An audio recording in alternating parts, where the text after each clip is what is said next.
host, Kate Carpio, and I am here with our other host, Beth Enslin. We are two health coaches passionate about helping people lead healthier lives. We are thrilled to be here to talk about something that we often overlook: sleep.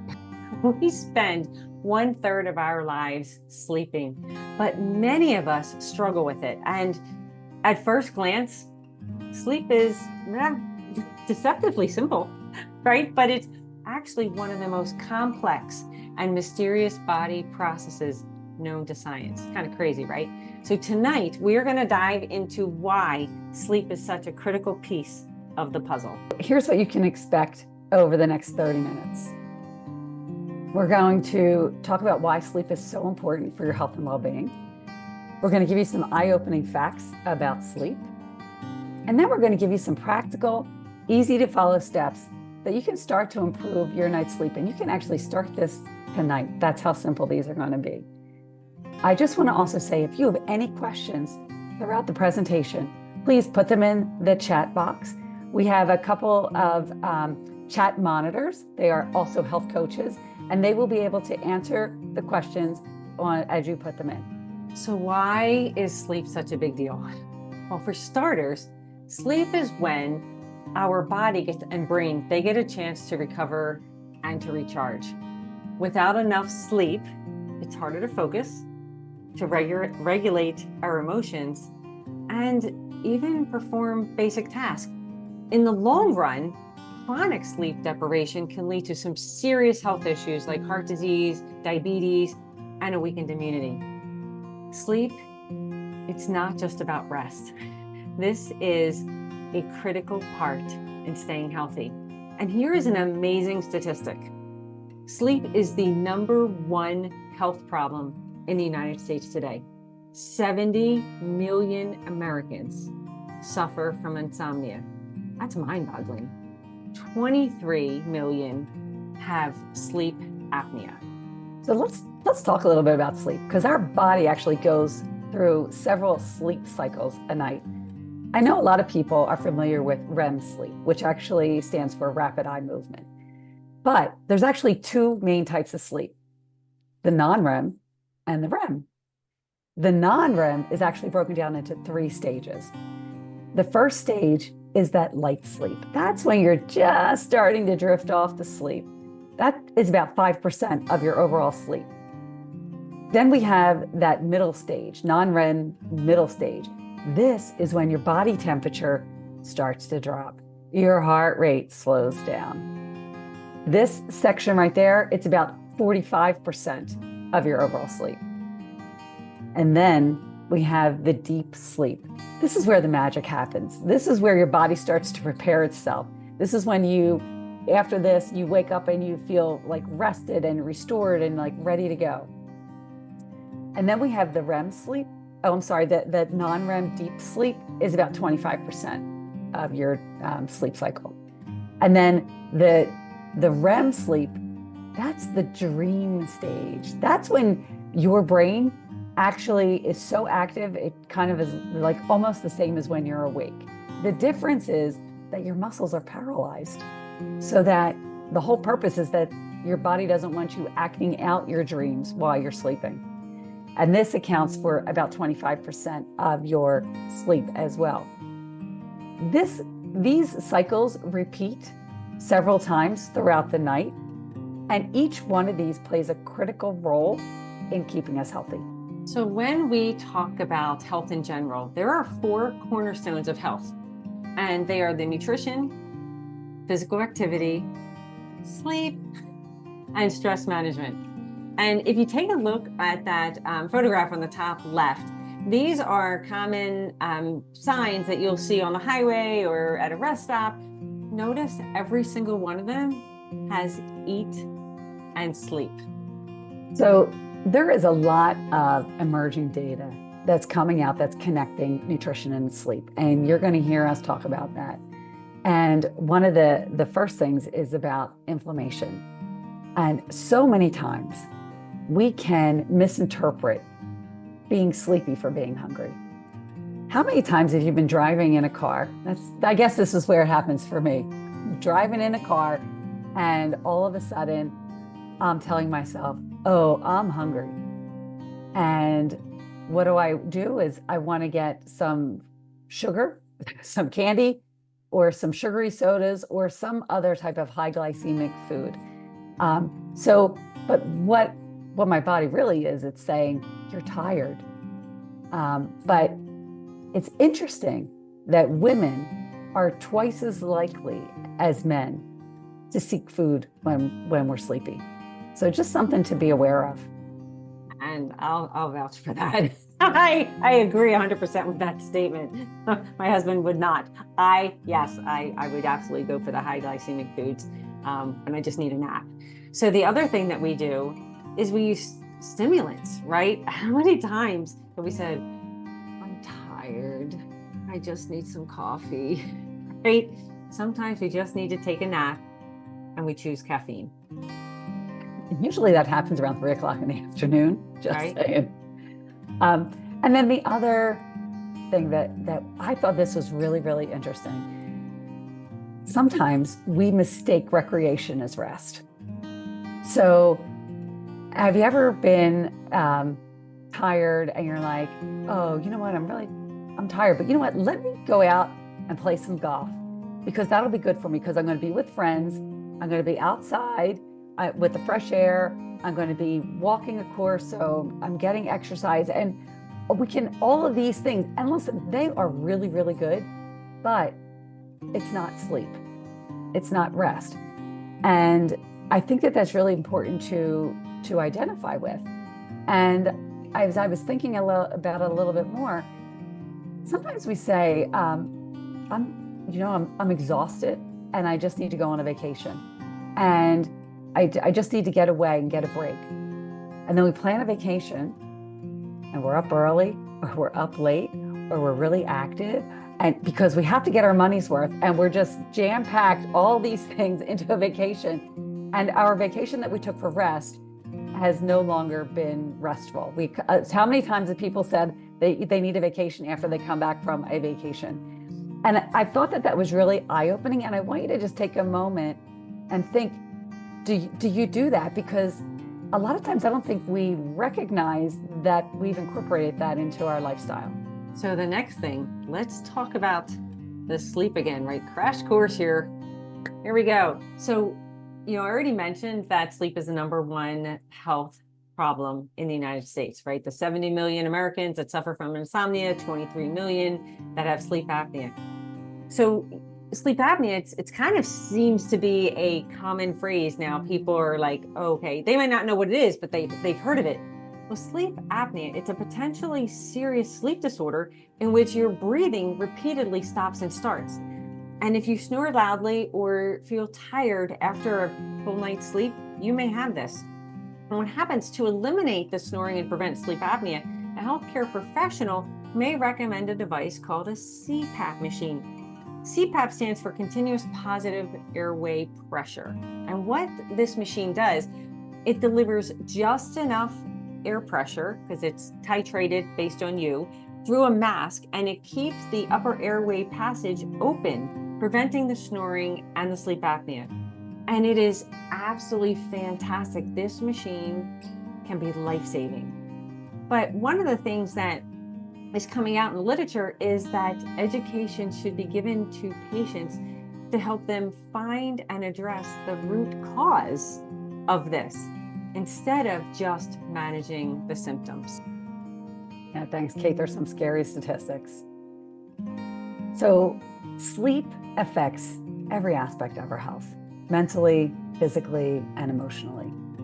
Mentally, good sleep improves our focus, our creativity, our decision-making. It's when our brain recharges and it makes us more alert and helps us to be ready to tackle the day.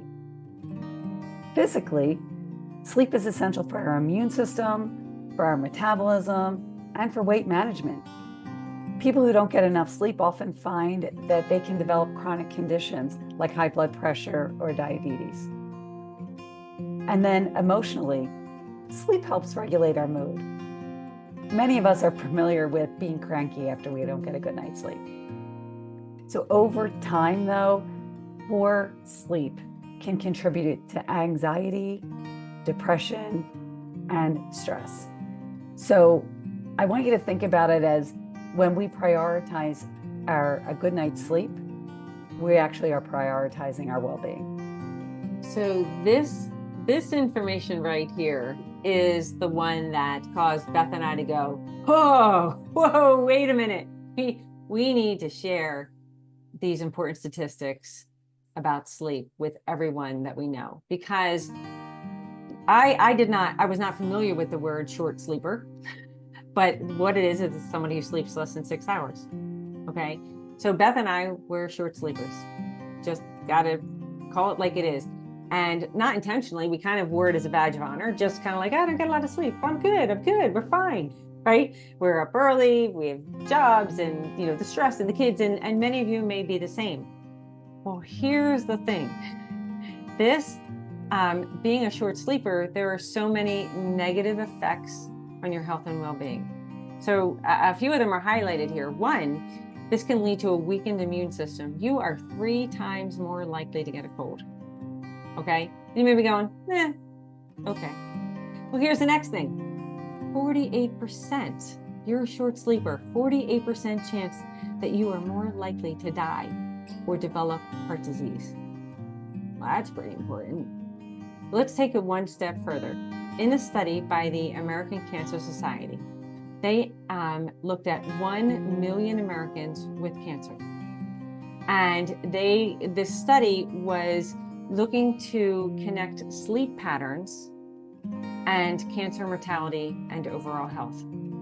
And one of the key findings was that short sleepers, there was this strong correlation, and it's associated with the increased risk of all-cause mortality, including cancer.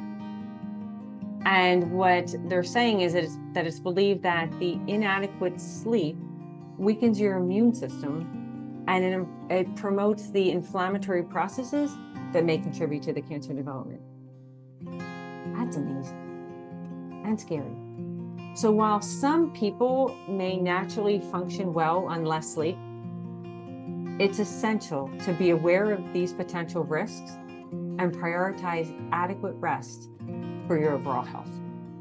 Now listen, if you're a short sleeper, you might start being a little bit concerned. Okay, we get it. But let's talk about a few things that you can do to assist that in making yourself get a little bit more sleep.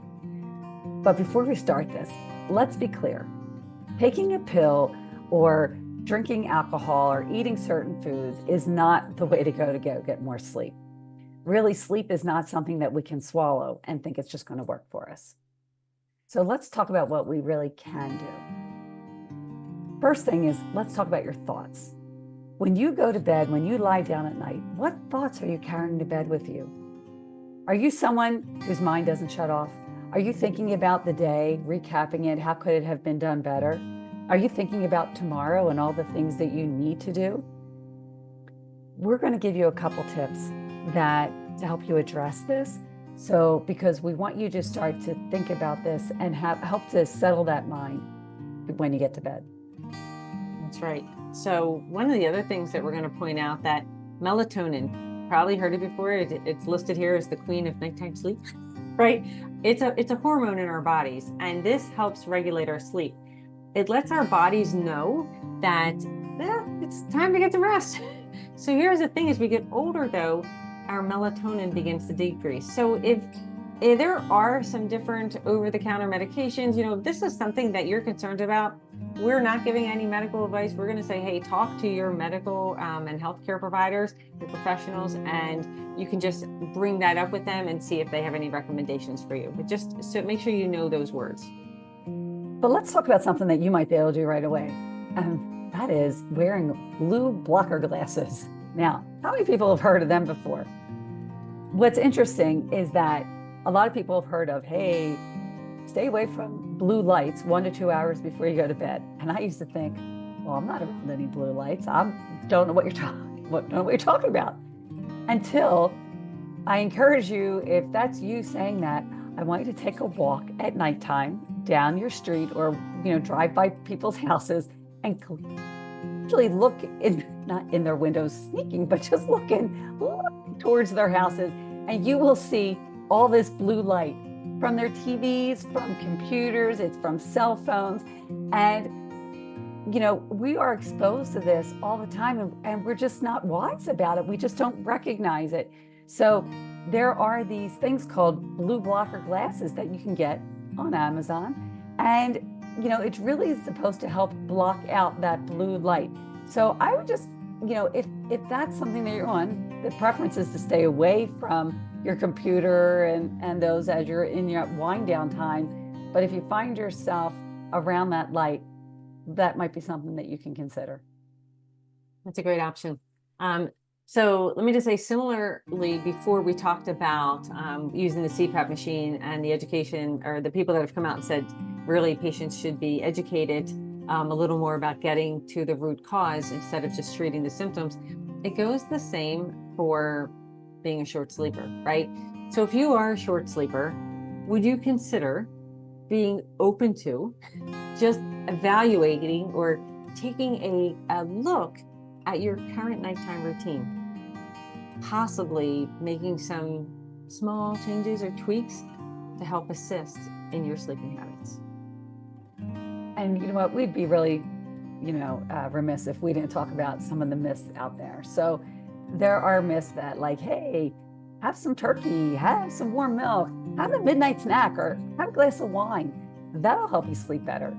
Well, I have to tell you, the studies out there show that basically that's all incorrect. So let's not turn to food or drinks to help solve the sleep challenges. And let's just start, as Kate had just mentioned, just really evaluating what we are doing, what are our routines and practices, so that maybe we can start to incorporate some new healthy habits so that we can get into better patterns for sleep. All right, so now here comes the good stuff. 4 ways to improve your sleep starting tonight. All right, so we've talked about why sleep is so important to your health and well-being, and we've given you some really amazing, incredible sleep facts, right? About why our bodies need sleep and what can happen if we don't get enough. So we're going to talk about 4 different ways now to improve your sleep. But let's be clear. As we're going through them, you may be saying, well, I know that, and I know that. And, okay, right? We're not going to, this is not rocket science. But our question to you, do you practice them? Can you tighten them up? If you could make 1 or 2 small little tweaks, incremental changes, this can have a profound effect on your sleep. So let's get started. All right. The first, routine is everything. It's important to develop a routine or a habit, because that's actually going to start training your brain. Go to bed and wake up at the same time every day, including the weekends. Naps are a really good thing. We all hear about some cultures having a siesta, right? Or actually, I think this is pretty cool. In Japan, they actually have something called a workplace nap, which is called a imure. And what that is they believe that if people work really hard during the day, they may get really exhausted, and a quick nap will re-energize them. So I think that's pretty amazing. One of the key things is, though, naps are great. Just be careful they're not too long or too late in the day, because otherwise that's going to affect your quality of sleep at night. And as part of your routine, you should have a winding down time with no computers, no phones, and instead, maybe a warm cup of chamomile or mint tea, non-caffeinated. Maybe read a book, maybe do some meditation or say some prayers. But those types of building those into a routine will be really beneficial. The next thing, second, right? Your bedroom, it's your sanctuary, right? Your bedroom should be really used for sleeping or intimacy and sex. And you spend 1/3 of your life in this room. Treat it as such. Declutter it. Get rid of the mess. Make sure you have a comfortable bed and a comfortable pillow. The pillow is really important.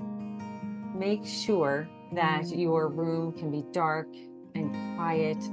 And here's the thing, this cool temperature at night, you've probably heard it. It's talked about a lot. They actually said the ideal temperature for sleeping is between 65 and 68 degrees. And some people may shudder, woo, at the thought of that. But Let me tell you why. Here's the thing. Our core body temperature is about 98.6, 98.7, right? But at night, it can fluctuate 2 degrees.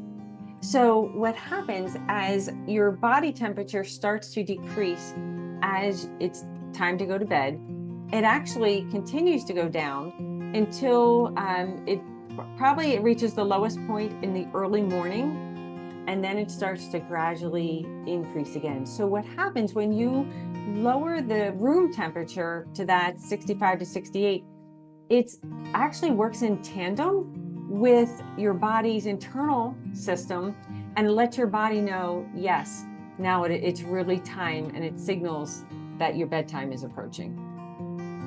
All right, we're back to that nutrition and sleep again. Right. So avoid heavy meals and caffeine before you go to bed. Now, I know that this sounds obvious, but maybe consider having your bigger meal during the day, earlier during the day. Excuse me. And let's mention caffeine for a little bit. Research has shown that we should avoid caffeine between 6 and 8 hours before we go to bed. So counting backwards, if you go to bed at 10 o'clock, that really means that we should be stopping caffeine between 2 and 4 p.m. in the afternoon, not using it as that 3 p.m. pickup. So there's many times that people will say, caffeine doesn't affect me, because I absolutely was one of those people.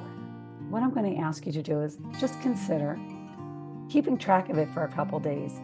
Write down when you have caffeine, like jot down the time. Jot down the time that you go to bed at night, and then be mindful and jot down how you slept.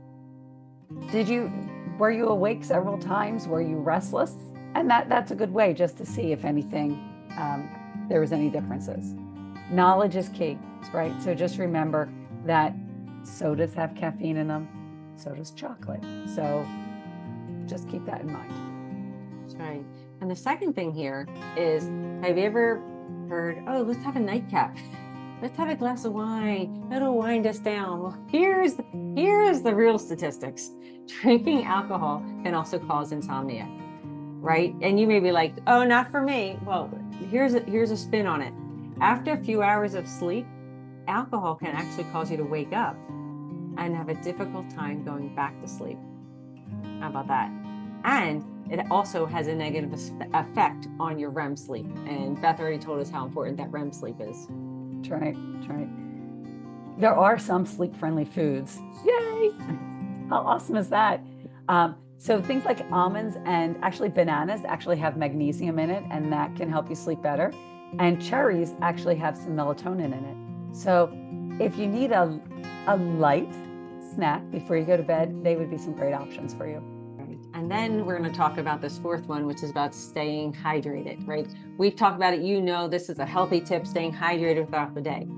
And many of us are aware that they say 64 ounces water, right? But of course, this depends on certain things, exercise, environment, medical conditions, right? Pregnancy, breastfeeding, all the stuff. But the United States National Academies of Science, Engineering, and Medicine, they've actually determined that an adequate fluid intake, now I want you to listen to this, for men, 15.5 cups. That is 125 ounces. And for women, 11.5 cups, which is 90 ounces. I was like, holy smokes. But here's the thing also that I want you to take in. These recommendations cover fluids from water, but also other beverages and food. Food, it actually accounts for 20% of our fluid intake. And you may be like, well, that doesn't even make sense to me because that was me. But when you think about things like pineapple, watermelon, sauces, gravies, other things that we're eating, it does actually have fluid. So be mindful as well. If you're drinking water in the evening, this could have you getting up during the night. So we always suggest try cutting off your drinking of excess water around dinner time. Not saying that you can't have any after that, but just be mindful, keep it minimal. All right. And that fourth tip that we want to leave you with is stress less, sleep more.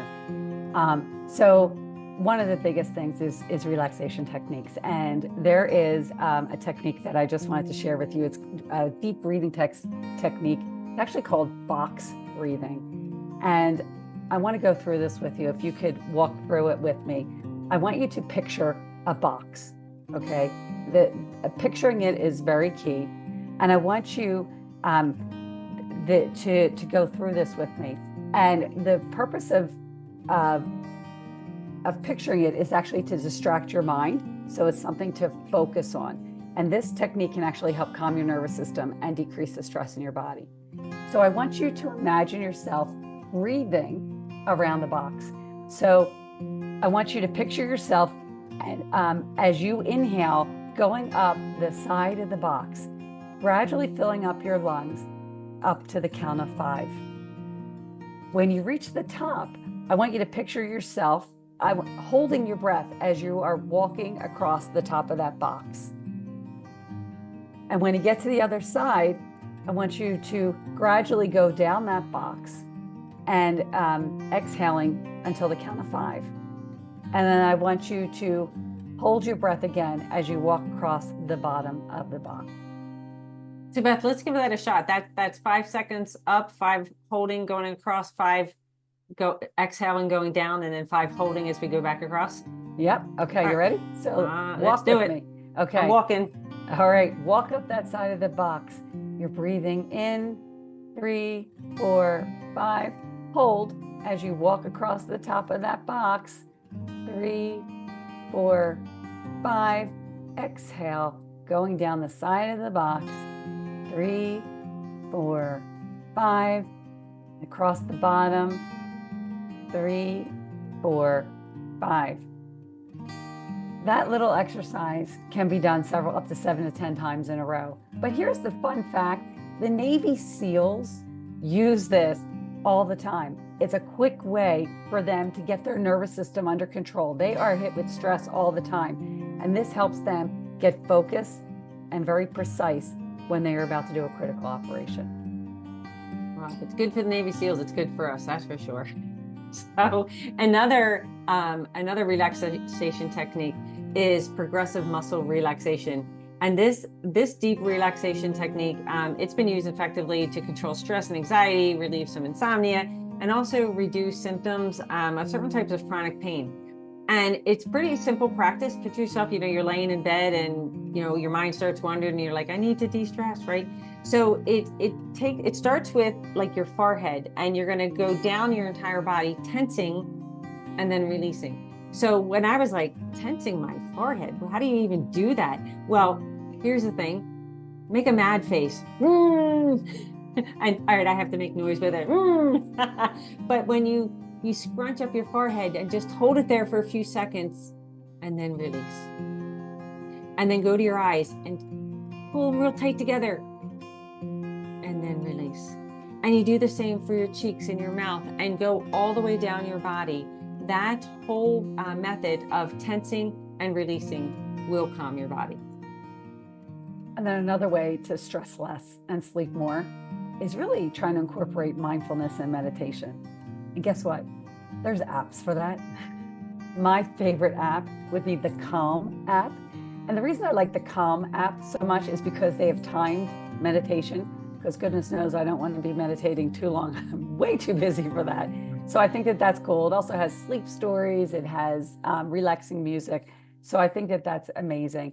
And another thing I just wanted to mention, there's other things that like an Aura ring, which I wear. This helps keep track of my sleep, and I can actually see how well I slept during the night. It actually breaks all that REM type sleep down, deep sleep and all that. So it's a really cool other option. It's nice to have some additional statistics. So, but here's the other thing. If you lie down and your mind, you're trying these different routines, the different relaxation practices, your box breathing, your meditations, all the things, and it's still going into overdrive, consider a practice of gratitude. Now, this does not mean that you need to get up, get a journal and start writing. No, just say, hey, let me think of 3 things that I'm grateful for. And that could be as simple as, well, I'm grateful that I'm laying in this bed.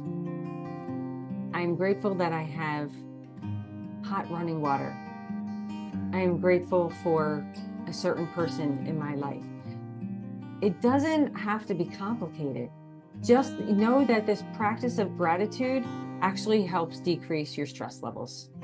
And then the last tip is that the National Institute of Health actually, there's a lot of scientific literature from them that shows that people who exercise for at least 30 minutes a day actually get it, on average, 15 minutes more sleep than those who don't exercise. But there's other studies that also show that physical activity can help decrease sleep disorders such as insomnia or daytime sleepiness or even sleep apnea. But listen, it's probably not a good idea to go for a run and then go to bed. So you can do other things, yoga, walking, weightlifting or strength training. So there are all other good things that you can do. So you want to pick something that you can do, but make sure that your body has enough time to recover before you go to bed. And here's the bottom line. Sleep, it's like hitting the reset button for your entire body. For your brain, sleep is a time to process everything that you've learned throughout the day. It sorts through information, it solidifies your memories, clears out toxins. That is why you may feel mentally sharper after a good night's rest. Your muscles need sleep to recover and to rebuild. And during the deep sleep, that's when your body releases these growth hormones, which help repair your tissues and your muscles. And your organs, especially your heart, your digestive system, they get a break from the hard work they're doing all day, right? So it is no surprise that when we don't get enough sleep, we often feel run down, mentally foggy, or just physically exhausted. So thank you to everyone who's joined us tonight. We hope that you now have a better understanding of how important sleep is for our health and well-being. We hope that you got some good tips out of this and that you're able to really take something and incorporate them into your daily sleep habits just so that you can make your life better. So thank you everyone for joining.